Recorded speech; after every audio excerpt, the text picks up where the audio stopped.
Kristen, wilt thou have this man to be thy husband? I will. Wilt thou, Jefferson, have this woman to be thy wedded wife? Wilt thou provide her with credit cards and a 4-bedroom, 2 and 1/2 bath home? Wilt thou listen patiently to long stories about kids' colds, kitchen towel, clothes, shoes, makeup, hair, sore feet, and decorated textbook covers?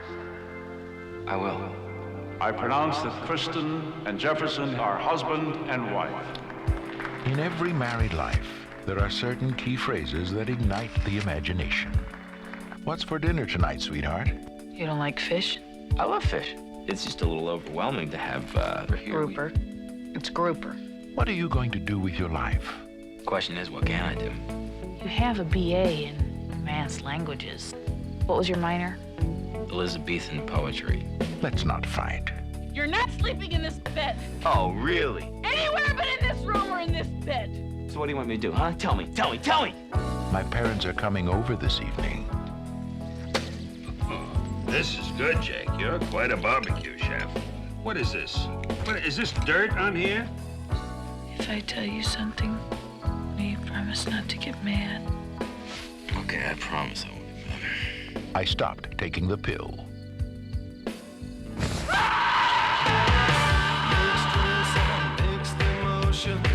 And at the start of a brand new life, all changed. She's having a baby. You're growing up now. You're settling down. Kevin Bacon, Elizabeth McGovern, in a new film by John Hughes. It's been 48 hours since our last coition. My temperature's optimum. I'm ovulating. I have the pillow set up in the position. You can watch TV if you get bored. Here's to successful fertilization. She's having a baby. All changed. She's having a baby.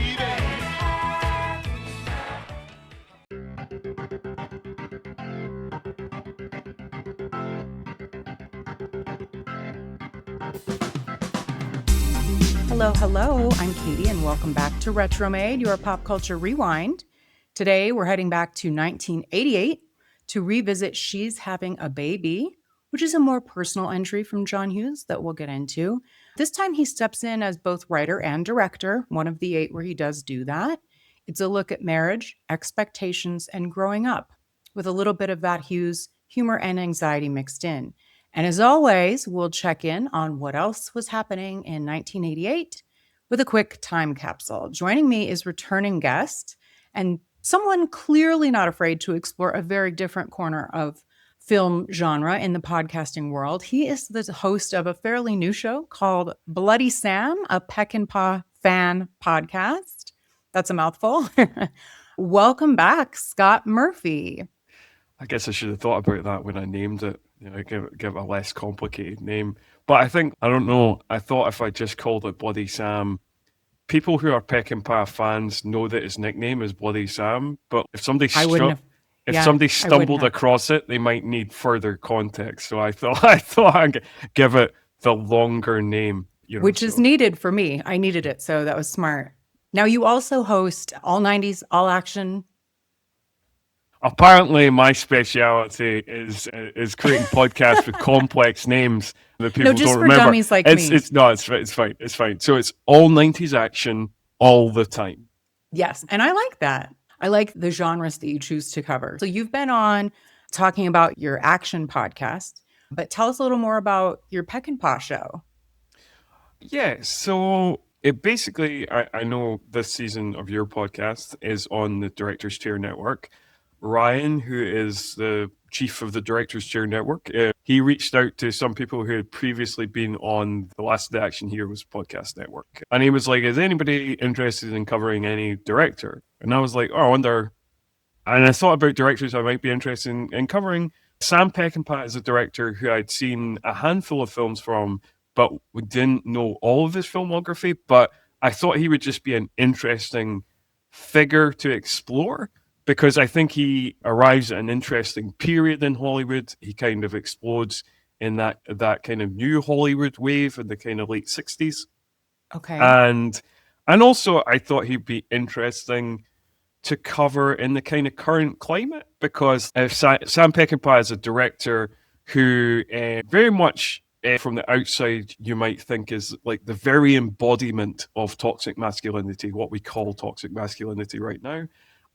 But the reason I enjoy his films, or certainly enjoy some of his films, is because I feel that while he is the embodiment of toxic masculinity in some ways, he also satirizes toxic masculinity and masculine codes and that kind of bullshit as well. So he's like this interesting. I find him a fascinating figure. Well, I am glad that you're doing it because you're introducing me to him. I was completely unaware of his existence. I don't know what that says about me, but everywhere you can find podcasts, you can find the Peckinpah Podcast. It is also on the Director's Chair Network, as Scott mentioned, as this season of John Hughes is. So if you're listening to this on Retromade feed, go check out the Director's Chair Network. It not only has this season of Retromade covering John Hughes, but it has some really interesting coverage of other directors that typically aren't the super, super big hitters that everybody covers. So some of them, you'll know most of them, but they deserve a little love. And so go over there and check out some really interesting coverage and some great movies, good discussions. So, and if you're listening to this on the Director's Chair Network, come check out Retromade. Last season, we did Patrick Swayze and Kurt Russell.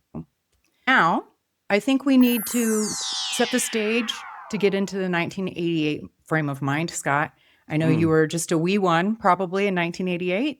I was. Yeah? I would have turned 3 in the September. Yeah. So I'm getting my excuses in early.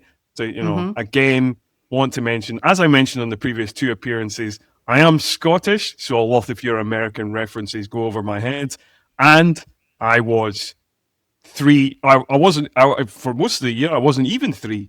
I didn't turn 3 to the September. So, like, Okay. I hear you. I was a little bit older. I turned 7 in August of the year. So I have a few years on you. I will say we did cover on this season some of the categories on the Retromade trivia wheel in the Great Outdoors episode. So go check out more trivia and coverage of the Great Outdoors if you would like. But Scott, if we come to a category we've already covered, we'll just spin again. Cool. I'm going to spin on your behalf. And let's see what category we come to.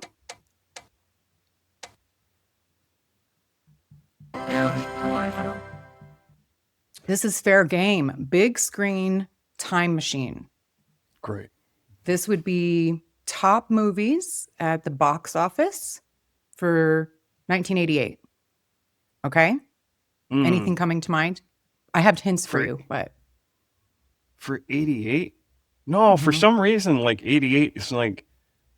There's certain years of the 80s where like 82 and 87 and 89 that I can think of, like, movies come straight to mind. But 88, for some reason, nothing's coming to mind. 88.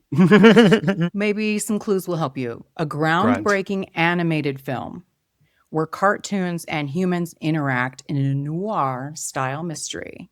Oh, this was my favorite film as a child. It's Who Framed Roger Rabbit. I love that film. It is. I remember going to the theater in our town, like the matinee showing of it. I can vividly remember that. Loved it. Second one, a comedy about an African prince who travels to America to find a wife. Coming to America. I'm a big Eddie Murphy fan. Are you? Okay. Yeah, I love Eddie Murphy. I'm not, I don't like dislike him, but I'm not a huge fan, but I love Coming to America. That is such a good movie. Yeah, and like I say I love Eddie Murphy, but because I became a fan in the 80s and 90s, and then, so I've sat through a lot of terrible 2000s Eddie Murphy comedies for my sins. I hear it. Yep. Boomerang, I also remember being really good for some reason, or maybe I was just at the age where I liked that. I'm not sure. That's a nice film. I remember that being. I remember it, weirdly. I don't know. Maybe it's just the Eddie Murphy factor, but it's not the kind of film I normally watch as a kid because it's a romantic comedy. But I remember enjoying it. So, same. Yeah. And I don't even like romantic comedies, but for some reason I liked that. I'm not sure. Okay. This next movie, I'm kind of embarrassed to say I've not seen. Oh, okay. It is a dramedy. Featuring a radio DJ in Vietnam delivering laughs and poignant moments. Good Morning Vietnam, the Robin Yes. Williams. Yeah. Have you seen that? Yeah. I've seen a lot of Robin Williams films actually as well. Like there's like certain comedians from the 80s, like Robin Williams and Steve Martin and Eddie Murphy, that I've seen quite a lot of their films. I enjoy their work. So yes, I have seen Good Morning Vietnam. Do you recommend? Yeah, I think it's a good film. Yeah. Okay. Yeah. I think it's, like it's up there with Robin Williams' most iconic performances. I would recommend it. Yeah. I will give that a go. I'll add it to the ever-growing list. The next one, really, really good too. This is an actor that, like you said, I'm a big fan of Robin Williams, etc. This is a comedy actor that I love, like always have, especially his 80s stuff. Okay. It is a heartwarming story about a boy who wishes to be grown up and wakes up as an adult. It's big. Mm-hmm. Yeah, that's a great film. Tom Hanks in the 80s, man. Yeah, I love those films as well. I think maybe just because I saw them when I was young, but I love Big and Splash and Turner and Hooch and even Dragnet, which a lot of people are not big fans of. But yeah. I need to find a way to cover Splash and Turner and Hooch. Maybe I'll have to do a Tom Hanks season. I don't know. Yeah. That'd be great. Yeah. I would definitely. If you'd have me back, I'd definitely come back for that. I would definitely have you back. Last one. These are all bangers. Yeah. Now this is a great list. Except for me not saying Good Morning Vietnam. But the last one is a sequel to a hit comedy featuring an Australian adventurer and his romantic escapades. Is this Crocodile Dundee too? It is. I think I even watched fairly recently, within the last year, I did a marathon of the Crocodile Dundee movies, and they are so good. Even the last one, like the third one, is still pretty good. Yeah, the third one's not as good, but I guess it's a long time since I've seen that one. I've seen the other two much more. I remember watching the first one quite a lot. I'm sure I drove my mum crazy, just constantly quoting the line, "That's not a knife. This is a knife." Crikey.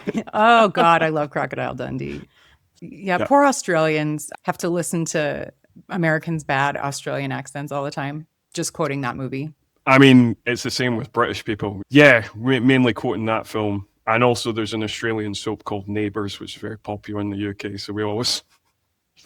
I've heard of that. Yeah. Okay. Mm-hmm. All right. You did pretty good. You got every single one of them, didn't you? Good job, Scott. Yeah. Let's try another category and see how you fare. Yeah.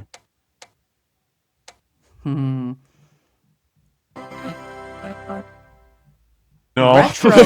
Retro runway. So this is trends, fashion, etc. 1988. I don't think I know fashion trends from my own time, never mind from before my time. But let's see how badly I fail at this. Scott, have you seen movies? This tells you everything you need to know. I guess that's true. Okay. This one's pretty easy, I think. Which denim trend in the late 1980s was characterized by a faded, worn-out look and was commonly worn with oversized jackets? Oversized jackets. Faded, worn-out look. It's a type of jeans. I feel like I should know this. You will know it. It's blank jeans. Like it's like a treatment that the jeans have gone through to look a certain way. The treatment makes them like faded. Okay. Kind of worn out looking. This might be stupid, but is it something like stonewash or something? Or something? That is very good. That is a thing. And it's not the right thing. It's not the right thing. It's very similar though. This is acid washed jeans. Okay. You've heard of this, right? Yeah, I have. Yeah. Okay. Now, what practical yet controversial accessory from the 1980s became a staple for both men and women, featuring a small pouch worn around the waist? And to my dismay, these have come back. A small pouch worn around the waist.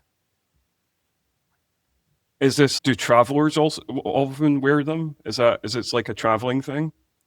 Yeah, but people would, yeah, like instead of a purse, and even men would wear them. You can picture like also those like nylon, like I've got an jumpsuits. idea in my head. I think we call them something else in the UK. Okay. Is it a fanny pack? Is that? It is a fanny pack. Oh my God. Yeah. Yeah, we don't call them that in the UK for very specific reasons. But Does fanny mean something else there? yes. It does. It doesn't mean what it means in America. So we call them bum bags, is what we call them. Yes. Because fanny's a ruder term in the UK than it is in the States. Mm-hmm. It's interesting. I love those minor differences. Yeah, but they're like in the last however many years, like basically the same thing. It's just people wear them around their shoulders now, and I hate it. I don't like this. Okay, look. I didn't realize they'd made a comeback. Because Yeah, I don't know, think of maybe them like- as very much part of my younger Mhm. childhood, but they kind of faded out. But yeah, You know how all the horrifying trends come back, like mullets Yeah, and these fanny back. There's just like a slightly true. different spin on it. You yeah, know? that's true. I don't know if I wasn't sure if it was a Kiwi thing or it was like a kind of fashion's coming back thing, but I've seen a lot of mullets on younger men recently. Yeah, it's not a good look. Let me tell you what. Yeah. No. All right, let's find one more question for you. You're Cool. doing very good. I'll try and keep you 10 out of 10 here. Okay, I think this is easy, but Okay. which classic sunglasses style popularized by films like Top Gun and Risky Business became a fashion statement in the late 80s with a distinctive frame design? Top Gun. What did they wear in Top Gun? Is it aviators they wear? Or Mhm. Ray-Bans? Or I can't remember. It says Ray-Ban Wayfarers and Aviators. I'm not okay. certain what Wayfarers are, but yeah. I'm not Ray-Ban sure what Aviators. I understand what aviators are, like the Mhm. things, but like I'm not sure what wayfarers are. But okay, good start. I did get that right. It's in the You ballpark. did. All right, Scott. Would you like to do one more category? Sure, Or- I'm kind of sweating now, but I know, but yeah, You're yeah. on a roll. That's why I asked him. Like, do you want to quit while you're ahead, or Oh man, you're rolling the dice? classic game show mistake. Okay, I was like, that's really on the line. Boombox bangers. So this should be easy, sort of songs, right? Yeah, but again, I was very young, and again, the UK charts are very different to the US charts, particularly in this era. They are, but wouldn't you say like the top 50 are all kind of the same? Just take The top take 50? different- No, I wouldn't say. No? Because, I mean, some bands are, like, for example, just to give you a 90s example, Okay. like in the UK, Oasis were like the biggest band in the country in the 90s. And they'd be like, what, in America? I don't know, top 50, top 100? I don't like. No, they're when not, when like- Wonderwall came out, I think that was number one here for a while. Like they had Okay, number one okay. songs here. Okay. Now there is one exception, just like an artist that just did not cross over, that apparently is huge there, not here. Robbie Williams. We don't. Yeah. We don't know him. Yeah, fair enough. Yeah, he was huge in the UK and in Europe, like in the late 90s, early 2000s. He was massive. But yeah, I mean, like there's just some acts that don't. For Yeah. example, I know that like because I'm a rock fan, like in the 90s, even though they come from the UK, Bush had quite a few hits in the US and did almost nothing in the UK. Oh my gosh, I loved Bush. That was my very first concert ever. Was Yeah. the Bush concert. I mean, Gavin's handsome too, so that always helps. I guess he's You know, these are pretty big. Like you hear them on radio years after they Sure, were yeah, a of hit. course, If of course. they remain popular. yeah. So we'll see. Number one song, 1988, really good one Okay. with a good video too. Which 1988 hit song? I'm going to try and rephrase it to make it harder. Oh, okay. Hit song features a famous riff and helped solidify his solo career after his success with Wham. Faith? George Michael? Yes. Yeah. See? Very Okay. good. Okay. That is a pretty big song. Yeah. That would have been similarly massive in the UK. So Now, the next one is an Australian band. So, okay. Up for grabs. The name of the song became their biggest US hit in 88, and it featured a sultry groove and iconic vocals of their lead vocalist. Michael Hutchins is the lead vocalist. Yeah. No, I know. It's Name of the band? In Excess. Yes. In Excess is the name of the band. It's like, is it like Need You Tonight or something tonight? It is Need You Tonight. Yes. Great song. Great song. Yeah. Yeah. The next one is a former Beatle released this hit, marking his major comeback with a catchy feel-good track. Catchy feel-good track. Former Beatle. Is it McCartney? It is not. Harrison. It's got to be George Harrison then. With? I do know what it is. I can picture the video. Fuck, what's the name of that song? Dun-dun, dun-dun, dun-dun. Yes, I've got my mind set on you or stuck on you Yes. or something like got that. Got my mind set on you. My humming is not helpful, but okay. There's two more. I think you're going to get them. I think you're going to get 100% here. This song became a viral meme decades later with its unforgettable line. Oh, is it Never Gonna Give You Up by Rick Astley? How did you know that? Oh, because Rick Rolling was like, I mean, I'm prime early 2000s internet culture, so Rick Rolling was massive. See, I barely gave you a hint. Very good. Never Gonna Give You Up by Rick Astley. Boy, I don't even know how to describe this song without giving it away. Iconic guitar riff. Okay. Most famous rock anthems of the era. Iconic guitar riff. Very famous guitarist. Okay. Is it like very specific look to him? Okay. So I'm trying to think. I'm going to guess it's Guns N' Roses. Is it Guns N' Roses? It is. Okay. So is it Sweet Child of Mine? It is. Yeah, okay, great. Very good. Oh my gosh. You didn't think you were going to do very well at all. And there you got every single one of them correct. That's, wow. Yeah. I Nicely performed done. what I thought I was going to do. Mm-hmm. Scott, shall we get into She's Having a Baby?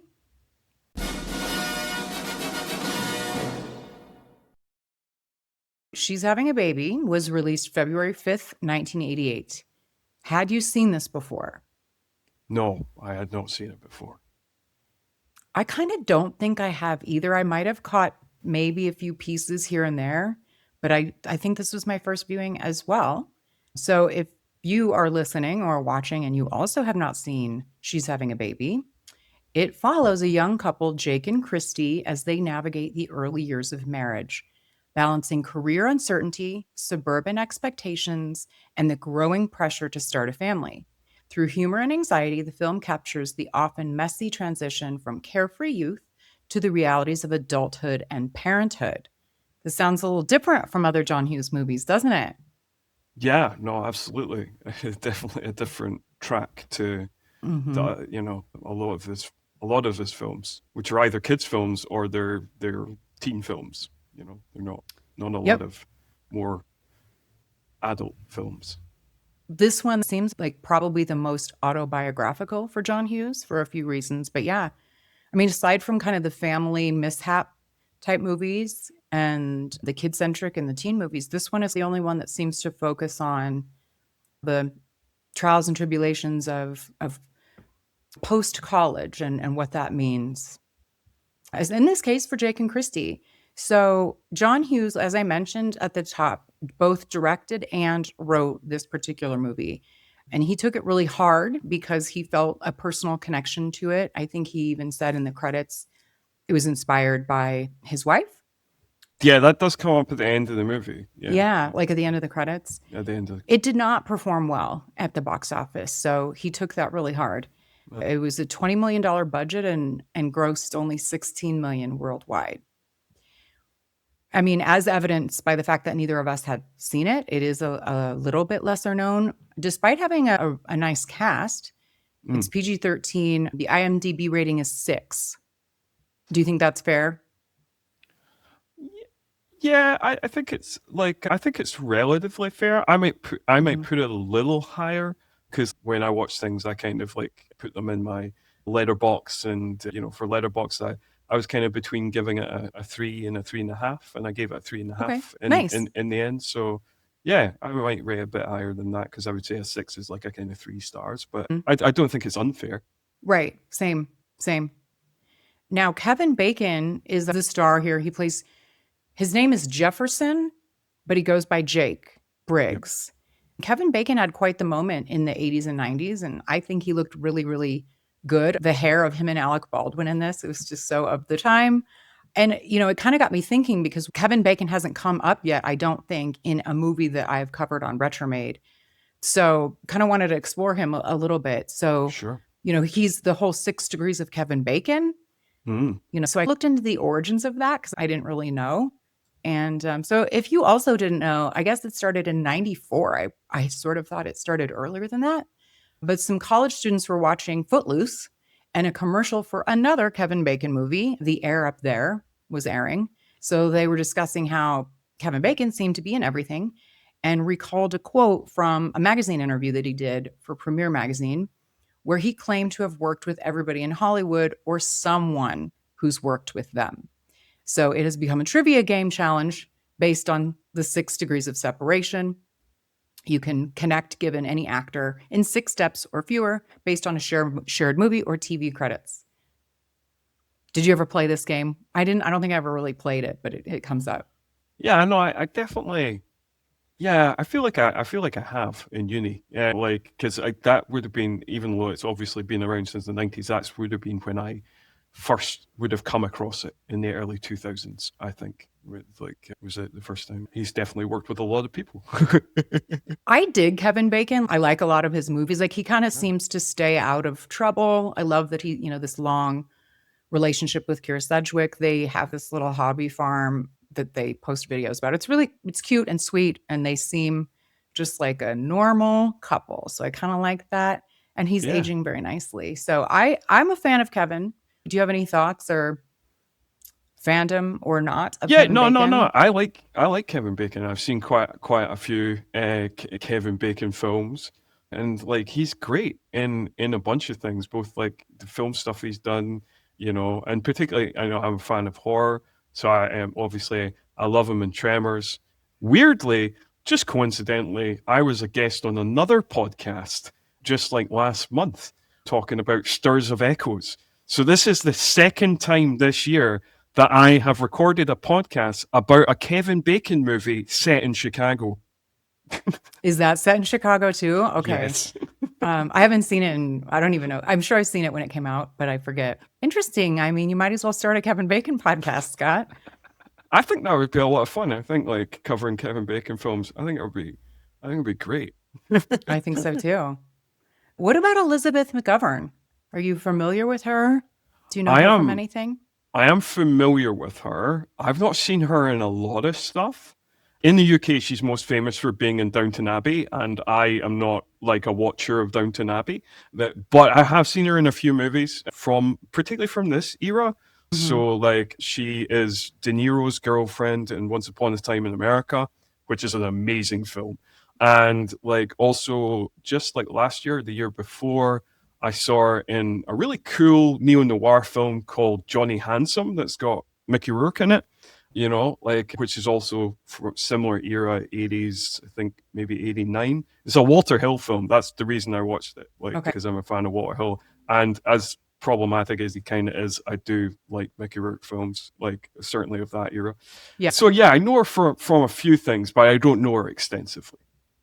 Same. And I had, she pops up in roles like this here and there, but she doesn't ever come to mind when I'm thinking about 80s actresses or, Sure. just actresses in general. She has a very specific, classy look to her, which very much helps her playing Cora Crawley in Downton Abbey. So yeah, I didn't make the connection when I first started watching Downton Abbey that it was her because I hadn't seen her in so many years because she's much older, obviously, in that. But she did get an Oscar nomination for her supporting role in Ragtime, which I have not seen. And then, of course, she got both Emmy and Golden Globe nominations for playing Cora in Downton Abbey. Yeah, which makes sense because I know that show is massive. Yeah. It's really good. I would recommend, Scott. Okay. Now, Alec Baldwin, I had forgotten that he's in this, and he plays this type of best friend, the still single, free as a bird, single, kind of rich, kind of, that very Alec Baldwin-y type role. He plays Jake's friend, Davis McDonald. Yeah. What did you think about Alec Baldwin's role? I think for some reason in my head, and I know like age-wise it makes perfect sense that he's in 80s movies, but in my head, because I so associate him with the 90s and 2000s, I don't think about him in the 80s. So anytime I watch an 80s movie and he suddenly pops up, like last year I watched Married to the Mob for the first time, and I was like, a surprise Alec Baldwin. I was like, what is this? And so like so like anytime he turns up in the 80s movie, he always throws me for some reason. But yeah, and he's very, he's good. He's very good. He's specifically very good at playing that kind of just sleazy, oily kind of Lothario type figure. He's just very good at that. He's perfect for it. But I did kind of I literally wrote down, whoa, a young Alec Baldwin. Yeah. I can see it. I see it. Yeah, he was handsome. He was in that era, and I mean, it does make him look sleazy, but it also, I can see the attraction with his sex appeal, slick black hair, and it's all, I can see it. Yeah. So there's a fairly small cast. So yeah, we have Jake and Christy by Kevin Bacon and Elizabeth McGovern, and then Christy's parents are played by William Wyndham and Catherine Damon, and I really just wanted to point them out. Just because I think they deserve their fair due. We might not know them, or at least I didn't. If you watched the show Soap, I'm aware Catherine of this. Damon. I'm aware of this. I'm aware of the show, but I never watched it. I might have mentioned this before in the previous episode because he does have a cameo in Planes, Trains, and Automobiles. But the thing I know William Wyndham from is he plays Dr. Seth Hazlitt in Murder, She Wrote, which. I love Murder, She Wrote. How did I not? Is he like a recurring character in it? He's a recurring character. Okay. He's like the local doctor in Cabot Cove. He's like Jessica's Dang friend. Oh my gosh, I need to rewatch. Well, good catch. Because that missed me. He has over 259 acting credits. This man. I missed that particular one. Yeah, I mean, he won an Emmy in 1970 for his lead role in My World and Welcome to It. He played the president in Escape from the Planet of Apes. And he's also in To Kill a Mockingbird. So William Wyndham, quite the accomplished actor. And so Catherine Damon won an Emmy for her lead role in the show Soap. She was also a regular on the show Webster with Emmanuel Lewis. Remember that show? Oh. It was early 80s. You might not have. Oh, no, I don't know if that doesn't sound familiar. Soap sounds familiar. I'm aware of this. I'm aware of Soap while not really having seen it. But Webster is... No, I'm not familiar. Sorry. It maybe was just an American show. It was like these two, it was kind of, and I can't think of his name now either, but he was like a football player, I think, turned actor maybe, like Chicago, like Midwest sometime. Anyway, this white couple adopts a black child. That was very much a thing in the 80s. And Emmanuel Lewis plays the kid and he's cute. And that's the show. Cool. So Jake's parents, I definitely recognized his mom. Did you recognize his mom, Holland Taylor? Yes, but watching the movie, I couldn't immediately think of where she was from. I just was like, I just know I've seen her face in a bunch of stuff. Yeah, she has a very specific look to her, that old money, very put together type lady. She was nominated 10 times, including one win for her roles in The Practice, The Lot, And she played the Harper's mother in 2.5 Men. Right. That's a lot of people would know her from that. Also in Hollywood and The Morning Show, which is a pretty recent show, I think. I mean, like tons of credits. Bosom Buddies, The L Word. She actually played the dean in Saved by the Bell, The College Years, if anybody remembers her from that. I didn't remember specifically from that, but I did watch that as a kid. Same. I know. I'll have to go back and look. And I guess there was a show called Somerset in the 70s. Well, she played Sergeant Ruth Winter on that in 234 episodes. Wow. Okay. So Holland Taylor. And then James Ray plays his dad, which I don't think he's super well known. He has a lot of one-off episodic TV credits. Cool. No, I didn't recognize him at all. Yeah. But there's a ton of other familiar faces I suppose you recognized, like other John Hughes universe people. Anybody in particular stand out to you in the cast? Yes, I did spot a few people. Edie McClurg, who has the famous car rental scene in Planes, Trains and Automobiles. Paul Gleason, who is the principal in Breakfast Club. Yeah. And then there's the God, I can't remember what character he is, but like the guy, he's got that kind of interesting face.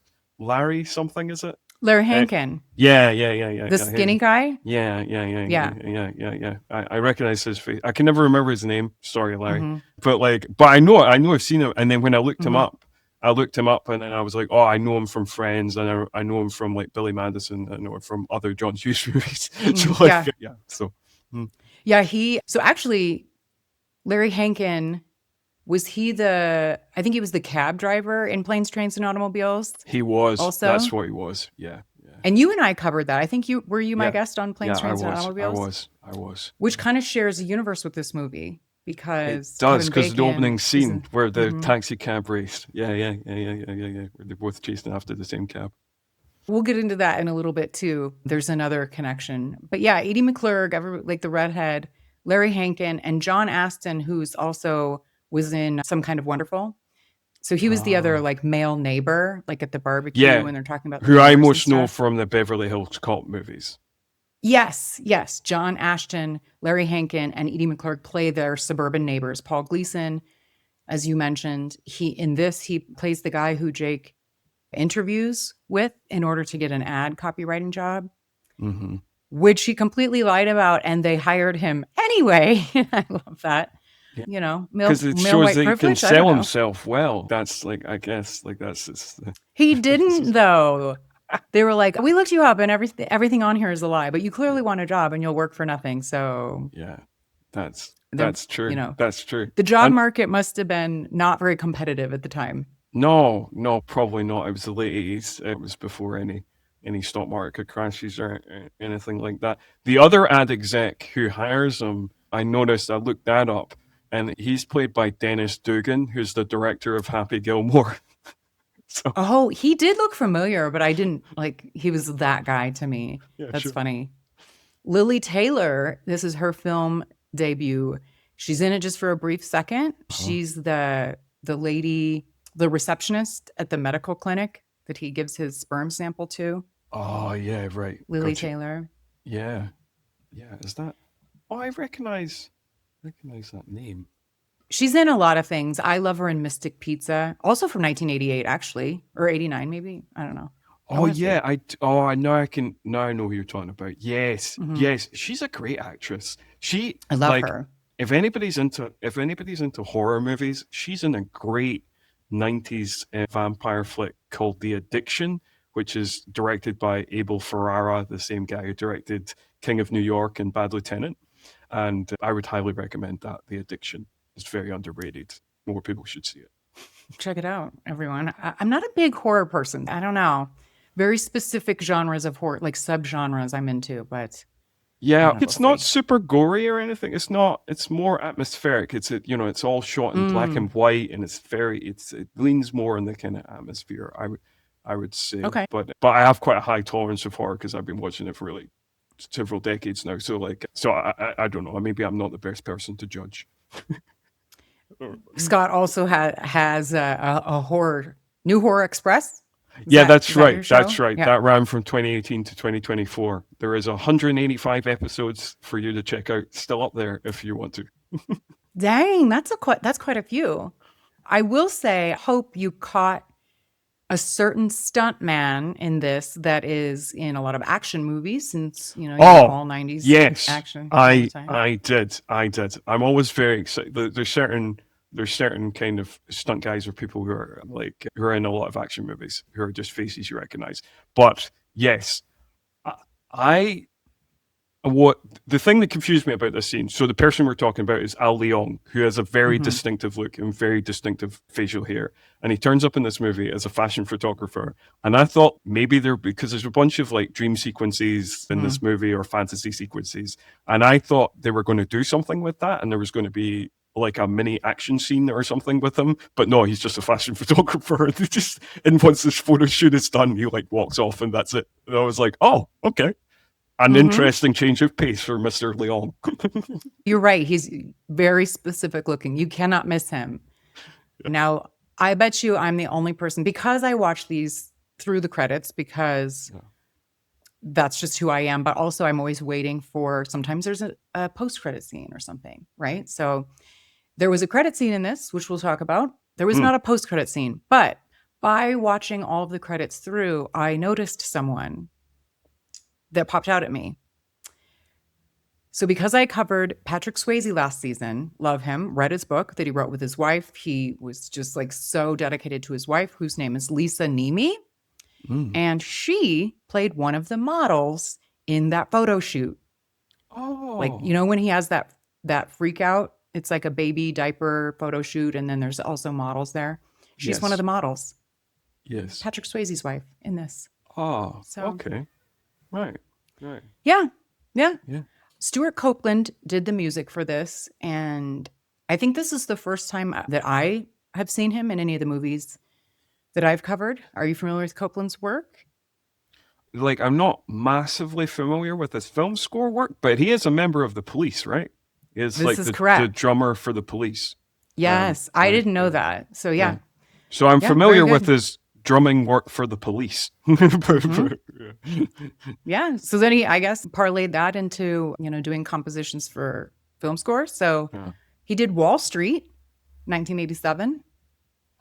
Men at Work, 1990. Good Burger. And then TV shows like The Equalizer and Dead Like Me. That's Stuart Copeland. Nice. Actually, I think on the Action podcast, I covered one film that had a Stuart Copeland score. I think it was... I want to say it was Surviving the Game, which is like an Ice-T film. Oh, I listened to that episode. Yeah, totally. More than the score, like that, for me, that didn't stand out so much as the song that Kate Bush wrote specifically for this. At the scene, it's called A Woman's Work, and it was during the hospital waiting scene when Kevin knows that there's complications and they won't let him into the room. And then we're seeing like memories of them flash back kind of through his eyes. And the song is it really helps turn up the emotional volume. Oh, and I just want to say that I think genuinely, if we're jumping to that scene, genuinely, I think that sequence and him in the waiting room and the way it's lit is one of the most beautifully directed sequences of John Hughes' entire career.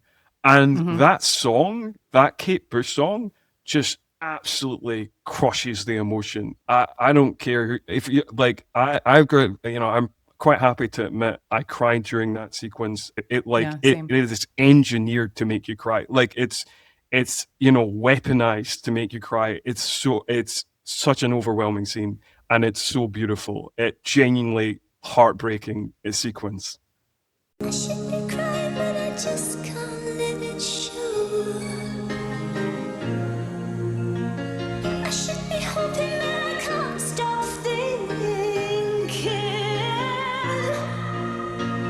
of all the things we should have said that we never said, all the things we should have done that we never did, all the things that you needed from me, all the things that you wanted for me, all the things I should. I couldn't have said it better myself. I wanted to bring it up in the music section, but I know that kind of spoils the movie for you. they have a baby in the movie. Yeah. She's having a baby. Yeah. But yeah, we see Jake realize, we'll kind of get through the movie, but he has a hard time.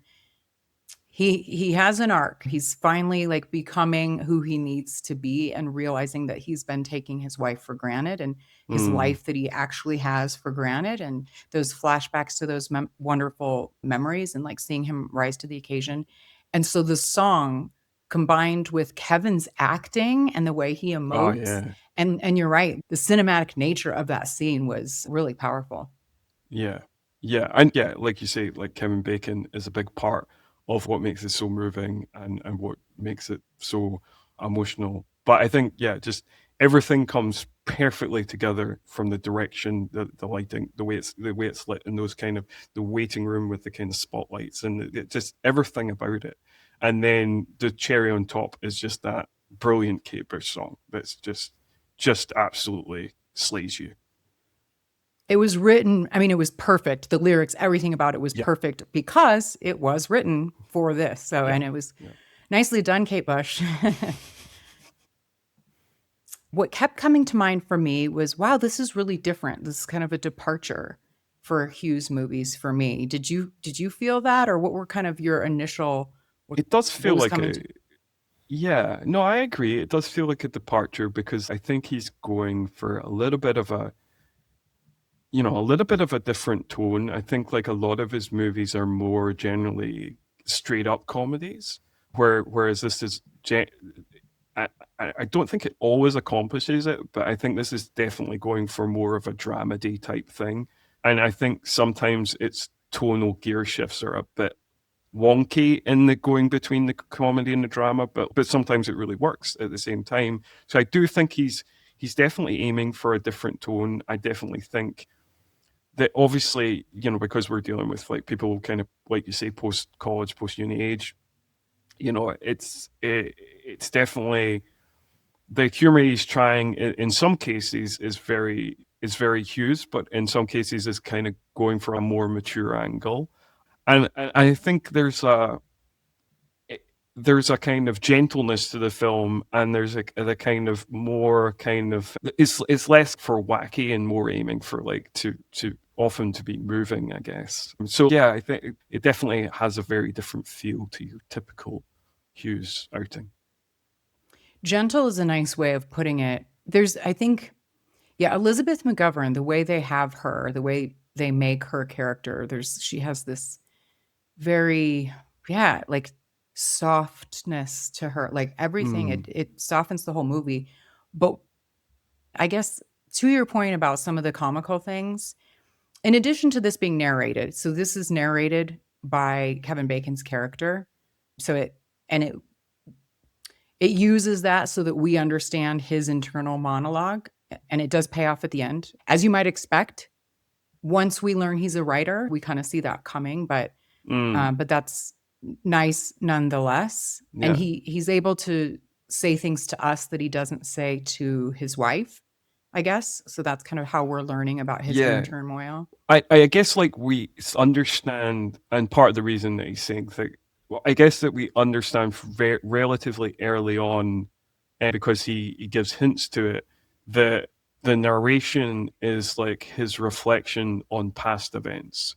So like his thinking about the event, so he's in a different mindset as the film is happening, because like his narration is past these events, and his thinking has matured and evolved. So like we're hearing the narration of a slightly more mature and evolved version of this person, but as we're seeing the action, they're still that slightly less mature, less evolved version of themselves, Yeah, well, let's talk about that. The thing that was glaring about this movie that I was like, wow, I'm not sure what to make of this, because it just kept happening. All of the fantasy sequences and exaggerated imagination vignettes, like almost cartoonish, Yeah. It reminded me very much of Scrubs. I don't know if you ever watched Scrubs. Oh, it's been a while. Okay. Yeah, the way that like JD like, kind of has these flights of fancy, and like he's, I mean, obviously, and in Scrubs is kind of done slightly differently because you very much know you're in the fantasy, because it does that kind of like very 2000s thing that a lot of 2000 sitcoms like that and Arrested Development and 30 Rock did, where it kind of cuts to, like Family Guy does the same in that as well, like no. But that doesn't happen in this film. You just kind of at a certain point realize, all right, this isn't really happening. I mean, yeah, I guess it again shows us his internal anxieties. Yeah. And there were several, but what did you think about them? Do you think that it took you out of it, or did you think it really did help paint the picture of what Jake was feeling and thinking at the time? I think it helps. I think there's certain moments of the film where I think it depends on the moment of the film. Like, I think there's certain bits that work really well. I think with the start of the movie, with the minister the vows keep going on and on and on. I think that works. I think in the sperm donation sequence, it works. I think and I also particularly think my favorite one is the like lawnmower dance sequence. Like that's a big one. Brilliant. That's brilliant. That's really good. That was the funniest moment in the film for me. But like, yeah, some of them you're just like, oh, okay, because sometimes they're edging into more emotional territory, and then your gear shifting into this kind of very wacky type of comedy, very silly. So some of them I think worked absolutely perfectly, and some of them were like kind of threw me off a little bit. Same. I think perhaps if maybe I wouldn't have the same feeling if I watched it again, but I think this was my first watch, and it's, it works out that this is one of I only have a few movies left in the John Hughes season, so I've seen almost all of them from the 80s and 90s. And so this being at the end, it really, really is like highlighted to me how different this technique is for John Hughes. So audience, if you haven't seen this or if it's been a while, the lawnmower scene that Scott's talking about, it's like, so they moved to the suburbs, and so it's like all the men kind of at the same time, they're mowing their lawns all on a Saturday, and the women are carrying trays with lemonade or whatever. And then it turns into this whole dance sequence. So for Kevin's character, it's sort of like representing his fear of becoming this domestic cliche, right? Like that's what you do on a Saturday. So that's the suburban lawnmower scene. I think like it's also just like a kind of, and maybe just because I'm a big David Lynch fan, I feel like there's maybe some commentary there about suburban uniformity of, once you become a suburban person, you have to have all the accoutrements, and you do all the exact same things. Otherwise you're exiled and kind of, put to one side or something. 100%. And we learn, as we get to know some of the neighbors in that block party barbecue scene, you learn exactly that. The women are sort of like, well, the last career woman brought something that none of us recognized. It was like goat cheese ravioli or something. And you think they could have, I don't know, was goat cheese ravioli that kind of out of the box, like Italian cooking? In 88, I know. You think they could have picked something that was more obscure or more kind of fanciful, because I was like, even as a working class kid growing up in Scotland, I wouldn't be like, goat cheese ravioli, this is the poshest thing I've ever seen, and I'm not exactly come from a culinary paradise, I think goat cheese was a thing. There was I believe based on some other movies, like there was a time at which goat cheese on a menu was like high, like only fancy restaurants would have, or something, like overpriced. You dummy, you're paying overpriced for I don't know.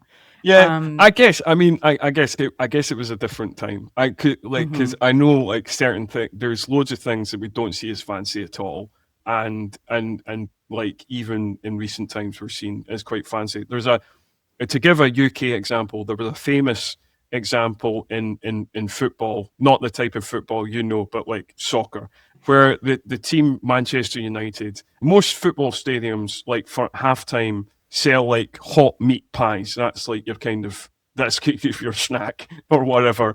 When they started selling prawn cocktail sandwiches, and this was seen as the height of poshness of going from pies to prawn cocktail sandwiches, people were like, "What is this? What cocktail? What prawn, cocktail sandwich? Prawn cocktail. Oh, like seafood? I like seafood. Yeah. It's sandwich? Yeah, like it's prawn in a sandwich, like prawn cocktail Interesting. is just like it's just prawns in a rosemary sauce. Yeah, it's just I don't Okay. know, I mean, but okay. I'm not. I mean, I hear you. A shrimp cocktail, I think, used to be a thing here, yeah, but I didn't know they put it in sandwiches. yeah. So, Well, I mean, like okay. I don't know. I guess I mean, that does seem fancy for a football stadium, to be honest. yeah, it with was. you. It was. People had a lot of eyebrows were raised. People were like, "What is this? We just want pies and chips and things like that." Or chips as we understand them. That's just Fries. fries. We call them chips. You call chips, we call crisps. This is becoming just one of those American British lexicon lessons. Yeah. And do you call cookies something else too? Biscuits. Biscuits. And what I love it. and what you call biscuits are, I don't even know what that is. Yeah, what do you call biscuit? Yeah, interesting. We could have a whole podcast on this. Yes, but the difference. We'll go back to sheshavingababy. Yeah. So the other sequences that I thought were really, again, I didn't dislike or like it. It was just like you said, the tone of the movie was a bit more serious and tender, and so some of these kind of shocked your system a little bit, but they were kind of good. Some were more subtle than others. There was various office claustrophobia as well. The room kind of coming in on him, and even that photo shoot that he's right, like he can't escape. So he takes this job because he has to get a job, reflecting his hatred of this corporate job that he has. The vow rewriting, his internal monologue is not hearing, will you take this woman to be your wedded wife? He hears a once-a-year vacation to the Bahamas and a 4-bedroom house and 3-bath, like going through all of the things. So that's what he's hearing. He's like, oh crap, this commitment. And the fertilization scene this was brilliant though. So it's meant to show us, so they're trying to have a baby. And apparently when you're trying to have a baby on purpose, sometimes that act can be very mechanical and not romantic at all. Scheduled sex for conception. And she even says, you can watch TV if you get bored. I love that. But so this scene is set to Chain Gang. All the men working on the chain gang, like that song I can't sing. These are the things that are happening in this movie. And I can't decide whether or not I think it is helpful or not. I like that we're seeing it in like a more symbolistic way. He's not saying it, but it's just different. I don't know. Yeah, I think the only, you're saying like, is the scene helpful? I think it kind of is, but I think like it could be better. I think if it was made today, maybe it would be made better, because I guess this is a little personal, but like, I went through IVF or whatever, it didn't work, but I think for couples like who try something like that, it can take the romance out. And I think the one way to make the scene better and make it helpful is like to visualize that, but also not just make it from the man's point of view, because it's similarly mechanical for the woman. The woman is like, so the way it's presented in the film is the woman is like the wife, Christy, is like up for it, and she's like ready to go and kind of like, come on now, and the guy's like, oh god, whereas for both parties it can be very difficult, and I think that's what would have improved the scene if it kind of highlighted more that it's not just placing it all on the guy and what the guy's emotions are, and kind of spreading out the emotions that are taking place. That is a really good point. See, we have a man bringing up women's issues. I love it, Scott. I will say, though, I think we are meant to believe that she wants the baby and he doesn't necessarily. He's so not ready for a baby. So he's not, in so much so that we're shown they haven't even talked about whether or not they want to have kids yet. Years into their marriage. Yeah, which is odd, because I feel like most people have like a baby talk or whatever, like going into a marriage. I feel like most people. I think you should. But I think you should. I think you should. I think if one of your priorities is to have kids, and the other person does not want to have kids, I think you should establish that before you get married. But I guess that's another issue. I guess like it is a bit like that's not like great behavior in the terms of the film. Like to go off the pill and not tell your partner that does feel like shady. That does feel like how pissed would you be? And it's not even about the kind of the baby. It's just about the kind of betrayal of trust, at that stage. Certainly if that happened to me, and somebody had done that and without talking about it, the mere betrayal of trust would be the main bone of contention that would, make me angry. Yeah, she's like, I gotta tell you something, but I promise you won't get mad. And she says 3 months ago. Like, that's what I thought. I was like, because like the way it's presented in the film, it was like it was a brand new. Like when she puts the tablet down the sink, it feels like that's the first time she's done it. And if that was the case, like I feel like probably not that mad, but like for it to be 3 months, that is. Like one missed pill, and if that had been the plot of the film, that basically she missed her pill once and they kind of just got pregnant, I think that makes it way less problematic. But the way that it was so like she stated 3 months, I was like, wow, that's not great for the trust in your relationship. Not cool, Christy. I was all on your side, Christy. But yeah, I feel like it's also a trope in older movies that they don't talk about it.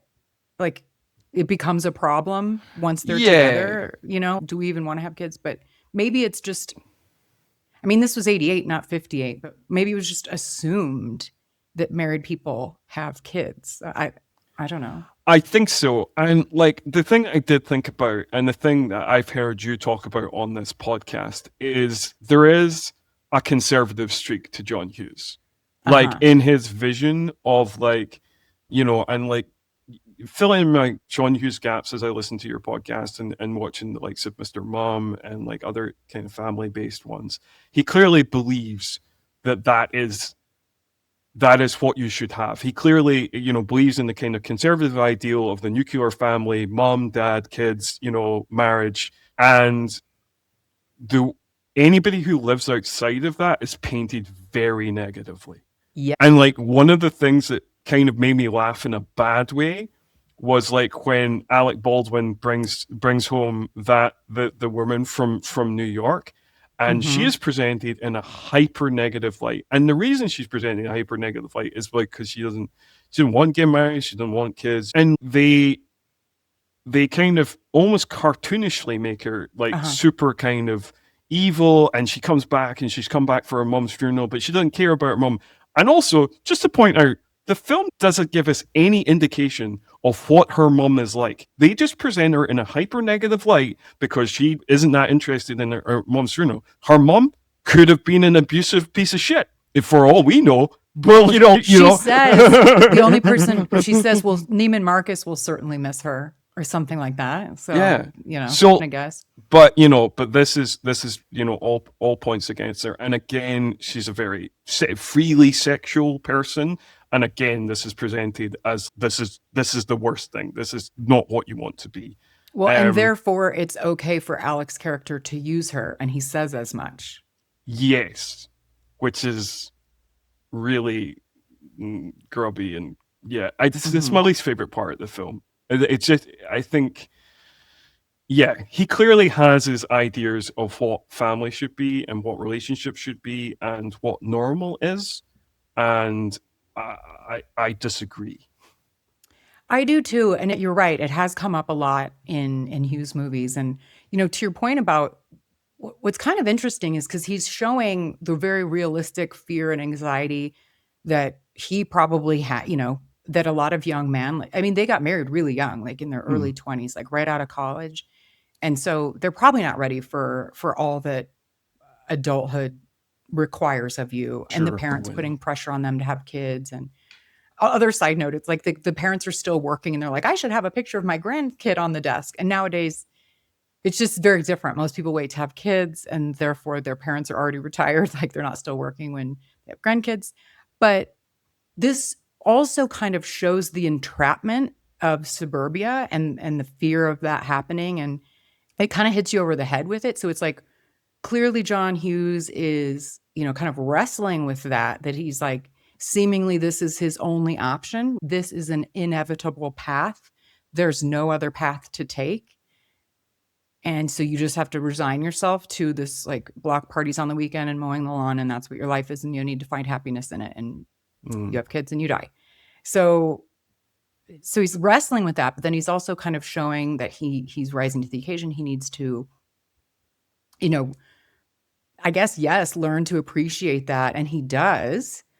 But you're right. Then when he does show, the only character who doesn't take that path is Alec. And it is shown to be, because he comes around later in the movie. There's a very interesting scene. What's his name? Davis, with Davis and Christy, where it's kind of clear they have had a past. Don't you think? Yes, there's a couple of suggestions of that throughout the film, even kind of in the opening scene with the two of them in the car. Like you get this sense that maybe, don't know how long they went out, maybe it was just a fling, who knows, but it does seem like they have some past history together. So then he kind of wraps his come on in sort of like a friendship way, of, very sleazy of his character to do, but she passes the test, so to speak.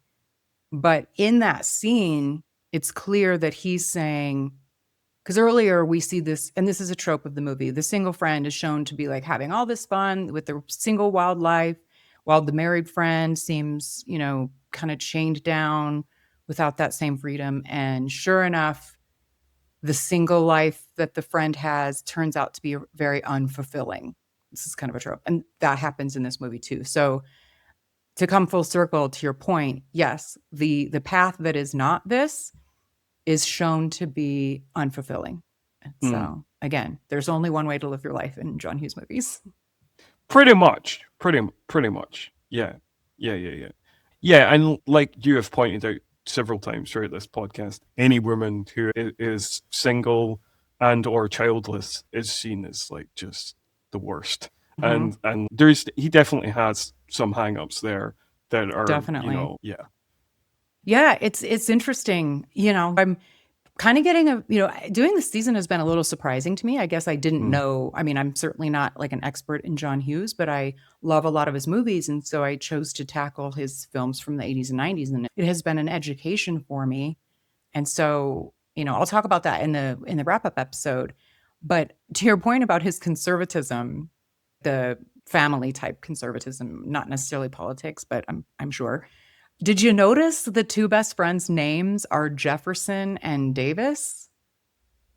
I don't think that was by accident. Oh. The former president of the Confederacy. Yeah. Possibly. I don't know. What do you guys think? I kind of think that was on purpose. He does do that. It could be a nod. He's very specific. But why would you give a nod? Come on, John Hughes. Why are you giving a nod to the Confederacy? I don't know. You know what I mean? Yeah. He could just be a Civil War buff, I guess. I don't know. I'll try and explain it away by that. But I was like, don't like that. No, not great. Is but it? I do like that historically, so in Some Kind of Wonderful episode, the characters, there's a Rolling Stones element to the characters' names. So he's got a signature with naming. He's also got a signature with license plates on the cars. And I missed it in this. All of the movies have the initials of the movie that they're in. Right, yeah. And so this one was SHAB was on their license plate. She's having a baby. Oh, nice. So that's a signature of little trademark Hughes. Something that completely passed me by up until listening to your previous episodes and you're discussing that. I wouldn't have noticed it unless I was, I'm watching them very carefully now. But this being my first watch of this, I didn't quite catch that. So advertising in the 80s is the biggest trope I've ever seen in my entire life. And this movie certainly has it. Everybody has a job in the advertising industry. And I think that's why I went into it subconsciously. And I love how like a whole job is copywriter. Like now that's like what you do in 5 minutes, like it's just interesting that his whole job is writing ad copy. But that is exactly what John Hughes did when he was starting out. So he was basically Jake. So this is very autobiographical before. So Jake's writing a book. Hughes aspired to write movies, I would assume. Did you notice anything about Christie's clothes? No, nothing. Well, I think I've noticed this in some other movies too. And I'm not sure if it was Hughes movies or not. But again, if he's trying to make because she's married and she's going to have a baby, they made her they desexed her altogether. Like they did Elizabeth McGovern so dirty by the clothes they put her in. I mean, she's a woman in her early 20s. She's beautiful. I'm sure she has a gorgeous body, but everything she wears is as if she's 65 years old, and it's super frumpy, prudish, kindergarten teacher looking. Yeah. You know what I mean? No, I do know what you mean by that. Yeah, she is. What? She is given a very kind of, because you do forget, she is given a very middle-aged, like you say, she's got to be in her early 20s, but she dresses as she's at least 50 or whatever. Yeah. She's never not in something horrible. So I'm like, dang, poor Elizabeth McGovern. So I do think. Do you think that was on purpose to make her seem like? I think so, because to go back to the scene where Davis brings the woman from New York. Mm-hmm. Her reaction to that is get her out the house. She's disgusting, kind of thing. So I think the movie does suggest that the character is quite prim and proper and quite buttoned up, so it kind of makes sense. But okay. I guess. Unrealistically, though. But quite unrealistically. And again, I guess that could point to something problematic in John Hughes of this is how women are supposed to be, which is you can sexualize the other woman, but not the wife and mother. Yeah, not the wife and mother. She's supposed to be pure. And I guess that's another slight trope in John Hughes movies. I don't know how many movies it happens in, but I can think of at least two where where the character kind of fantasizes over a mysterious, hypersexualized woman. I had forgotten about her. Yes. So there's the French woman in this film, and there's the Christy Brinkley girl in the Ferrari character in Vacation. That's it's okay for them to be hypersexual and for the male lead to get all horn dog over, but the mother character should be much more staid, which is, I mean, in Vacation it's even more ridiculous because it's you're Chevy Chase, you're married to Beverly D'Angelo. Gorgeous. What are you doing? You're insane. Yeah, Kevin you're Bacon could actually you're already massively punching above your weight. Yeah. What is But anyway. That kind of reminds me of mobsters. Not that I would actually know, but in mob movies and TV shows, they kind of say, I can't do that with my wife. That's why I've got my girlfriends or, my side chick or whatever. They can't, it's I don't know, it's a weird thing. So it's sort of put in this movie too. I think there's I think that is a trope. I think it's it's an old masculine thing of there's certain women that are mothers and carers, and that's their role, and you don't do certain things or see them in a certain way, but the dirtier things, there's other women, other more loose women that I'm still going to do that, just not with my wife. I'm still going to do that, just with the other more loose women, which we will. And there's this kind of hypocritical thing of we will shame them for their looseness, but we'll still take advantage of their looseness. And it's of course, okay, that's a bit hypocritical, and gross, but it is. I'm so glad I've forgotten about the mysterious fantasy. She's kind of a throughout the movie. He has fantasies about her. Mm-hmm. At first, because the first time he sees her they're in a club. And again, Christy is wearing a business suit to a club. Yeah. I'm what is happening? But they're in a club, and Kevin Bacon's dressed normally, like a normal early 20s guy, but okay, I'll get off that. This woman, though, he sees her in the club and then she kind of follows him into the bathroom and then they have subsequent fantasy scenes. I thought at the beginning that he really did see her and that subsequent scenes he was imagining her. Or has she been imaginary the whole time? Yeah, I wasn't sure. At first, because the way it's presented, obviously, at first he sees her across the club, and then we cut into a fantasy sequence where it's basically just the two of them in the club, like looking across the rail at each other. And then you're like, okay, maybe that's just maybe the whole thing's a fantasy. Maybe he's just imagining seeing a pretty girl or whatever. And then the bathroom scene happens, and then I'm like, oh, I guess she maybe is real, I guess. And then again, like you say, when she subsequently see her, then I thought, well, maybe he's just imagining that. But then they have the conversation in the Natural History Museum, and then I was like, is she real then? And then, but I don't know. It's also because like the way it's kind of all kind of unrealistically written she is very much like this, obviously several years before the term manic pixie dream girl was a trope or whatever, or named a trope. That didn't come to the early 2000s, but she's very much fits that category of like she's just there to be a male fantasy, and like all her lines are kind of like like she doesn't have any kind of character of her own really, and like and even when he's like, oh, are you married, and she's like, yeah, and then she's very chill about that, and this is basically, well, if you want to stay with your wife, basically there's a paraphrasing, but basically what she says, well, if you want to stay with your wife, well, that's cool. If you want to follow me, also cool. But anyway, I'm going to drift off in my, manic pixie dream girl way. And you're like, because I just exist to, for your pleasure or whatever. Like, so it's so part of the reason I think that you can never tell whether it's a fantasy or if it's supposed to be happening in the reality of the movie is because all her lines are written as a fantasy. So you never get a sense of her as an actual real person that if somebody would meet, You guys, let me know what you think. Did she start off real and then become more of a fantasy, or was she a fantasy figure the whole time? Let me know. All right, now the credit scene. They have a baby. Okay, so that's kind of sort of like the afterthought of the movie, right? The big buildup is the scene that we talked about in the hospital that was so beautiful. But they have a baby. There was a little bit of a misdirect. We think maybe the baby didn't make it, but of course it's a boy. Of course, it did. Yeah.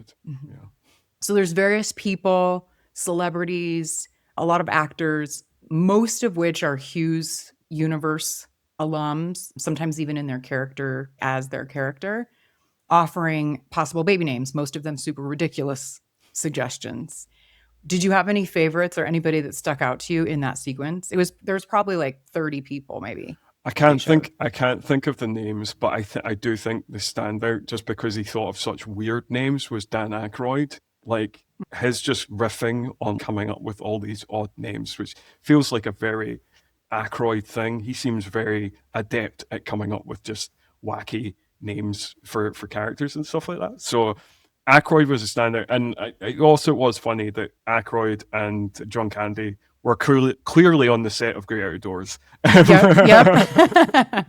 So was Bill Murray, not on the Great Outdoors, but he had just come over from a break from like Scrooged. I want to say. Scrooged, yeah. He's definitely on the set of Scrooged, yes, which is one of my favorite Christmas movies. Such a great film, and just really points to how versatile Richard Donner, director of The Omen, Lethal Weapon, and The Goonies, and Scrooged, it's like, and Superman. What a versatile director. What a guy. Super. Yeah. Maybe you should do him. Maybe you should cover him. Donner is a fascinating, for him to have directed, within a decade of each other, or just over a decade, The Omen, Superman, The Goonies, Lethal Weapon, Scrooged, in just over a decade. What a weird and wacky career that man had, but brilliant. Agreed. So John Candy, he was in the cameo offering a baby name. So this movie actually, while it was supposed to have been released before Planes, Trains, and Automobiles, Mm. And we even see, I think when she writes out a check, she writes 1986 Mm-hmm. on her checkbook, but there was some delays, I think. So it's interesting that we see She's Having a Baby is playing in the background in a couple of scenes in Planes, Trains, and Automobiles, Yeah. even though it hadn't come out yet when Planes, Trains, and Automobiles was released in 1987, I think. Yeah, So I remember that's from really, being on the episode. Yeah. yeah. And so then that's interesting. And then both John Candy and Kevin Bacon had cameos in each other's movies. One bit of trivia that I thought was wild and I had to share, a casting what if for Davis, the best friend. Okay. Do you know who Curtis Armstrong is? Curtis Armstrong. I think I do. Booger I think I do. from, it's Booger from Revenge of the Nerds. Oh, I do know who Curtis Armstrong is. He's a fun actor. He is. I couldn't picture him as a kind of Lothario necessarily. No, I but, think it would have gone, yeah. it would have had to have gone a completely different, like wacky Yeah, way. more- Like in that John Candy is like a bachelor, never settled down in Uncle Buck, but he's not like an attractive Alec Baldwin type. You know, it would Yeah. be sort of more like that, I guess. Yeah, I guess it would be more like that. Also, remember Curtis Armstrong is in a very funny John Cusack comedy called Better Off Dead, which is quite a dark comedy at points, because John Cusack plays a suicidal teen, but it's actually way less depressing than that sounds. It's been a while since I've seen it. I think that Alec Baldwin was the perfect Davis. I mean, Yeah, I feel like it I think he works. could have for that been character. written for him, but I just thought that was a wild alternative with Curtis Armstrong. Yeah, like you say, it would have been written very differently. I can only imagine. Yeah. Was there anything that we didn't discuss that kind of jumped out at you or that you noticed and wanted to bring up about She's Having a Baby? We covered my favorite kind of fantasy sequences and stuff like that. And yeah, I did, like you, enjoyed them getting the job despite lying about everything. One thing too, I don't know. I know housing markets vary in different countries, but so this was in the mid to late 80s, and they buy a very nice house. Like on the inside, it doesn't look nice, but we see they live in this really nice suburban neighborhood on, according to the hirers of Kevin Bacon's character, slave wages. So they're able to buy a house, but the mother-in-law, as kind of a snide comment to the wife, says, "Oh, it's amazing how little your housing dollar will buy now." Which in my head, I'm like, that bought a shit ton. Are you kidding me? What did it buy in 1950? You know what I mean? No, I mean that seems crazy. That does remind me of one thing actually that we maybe haven't discussed, but I think that's funny because I think that's like a movie and TV trope, particularly like in that era where people who are families who are apparently allegedly working class living in these massive houses or whatever. Also,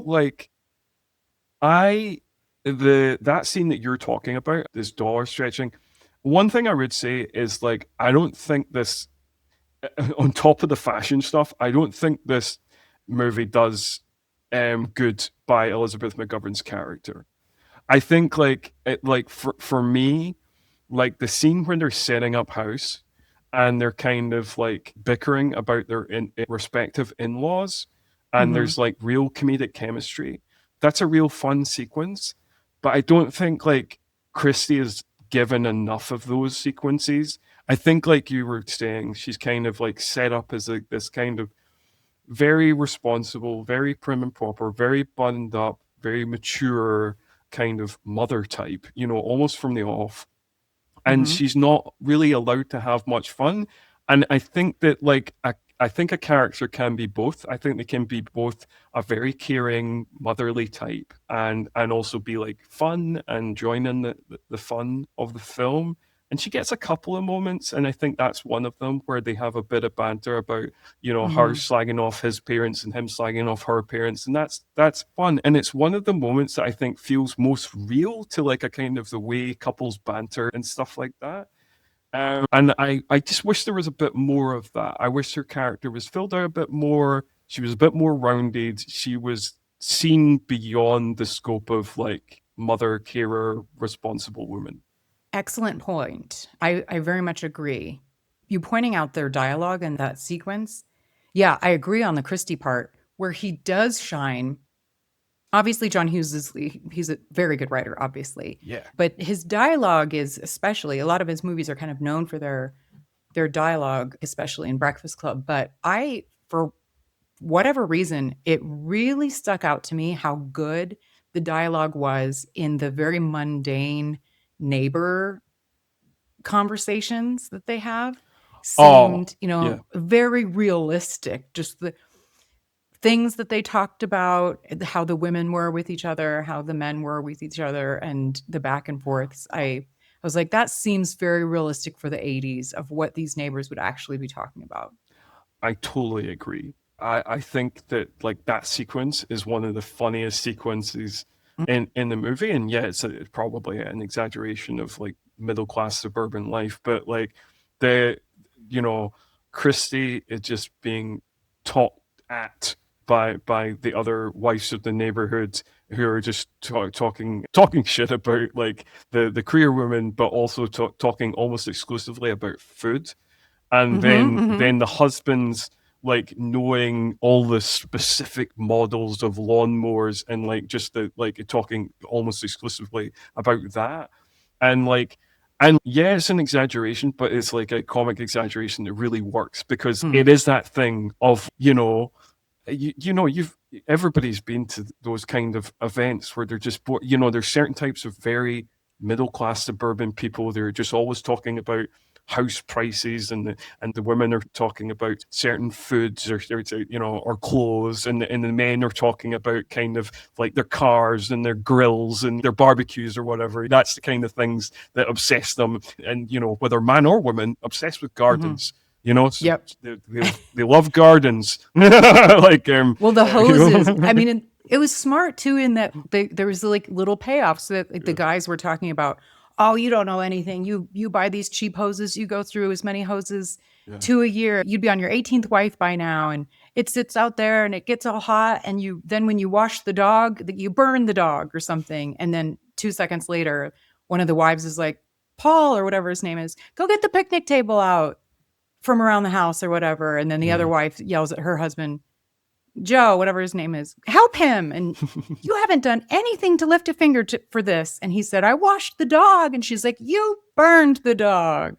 So I was like, oh, that's cute. I like it. Yeah, it's fun. It's fun. It's very well written. It's very funny.